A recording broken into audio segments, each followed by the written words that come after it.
đeo penula chọn tên thằng mà sao bé rồi bé là khách chỗ này cứ xem sao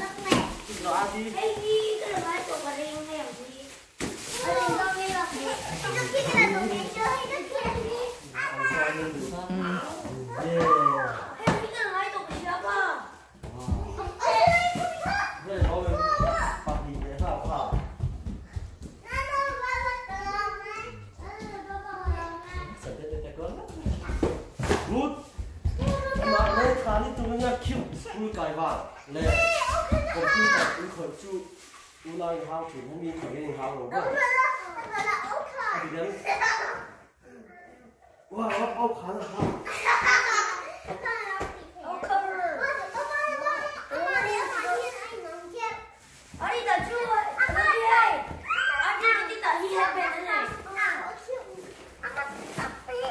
anh lom lỗ thì mơn mà đi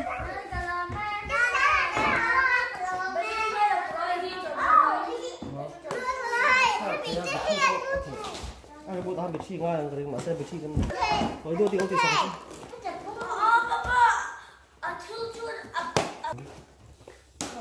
baby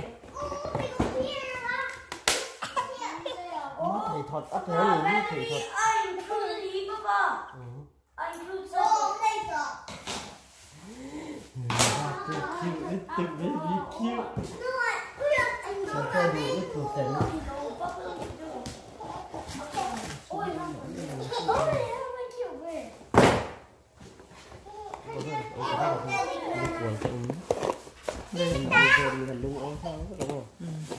thì rồi tôi chạy cái hạt chia khá cha đã cười rồi vui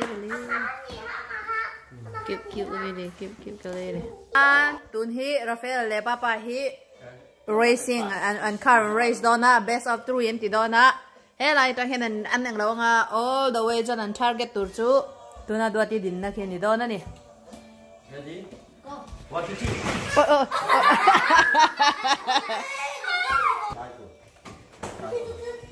Okay, let's see who's gonna win. Oh. Okay, ready?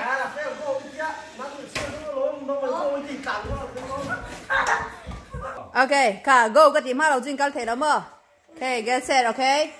Ready? 1 2 3, go! Go go go go go!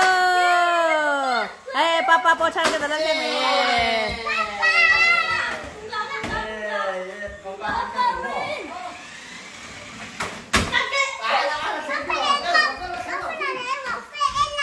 yeah.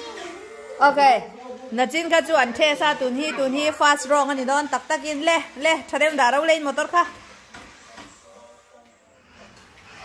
Sẽ lâu thì số cái chú ông họ nó bẹt thấy không? Khale. Okay, are you ready? Rafael phải số, nó số. Ready set go. Rafael, ý mu thấy mi ding la. Không thấy. Okay. Hết ta hen Rafael là lại tăng hen race don ha papa and so lại tăng. Okay, you guys ready? 1 2 3 go. Go go go go go. Yeah. Rafael cắt thời.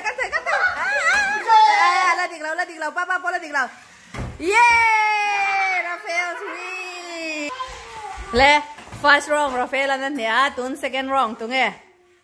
Second wrong anh tung nghe nè don. Okay, ready? 1 2 3 go. Go. Hey, Rafael, cal ro. Tang mai cal ro se. Yeah! Rafael Aneleta, best of 3 nha, best of 3 aja Rafael voi ni neta, Rafael Anheni. So the winner is wait, one more round. Le hey, men ro. Papa le, Rafaela. Best of 3 racing car and nan best of 3 Rafael here winner ni. Hoi te champion hi he. Champion li lian ni.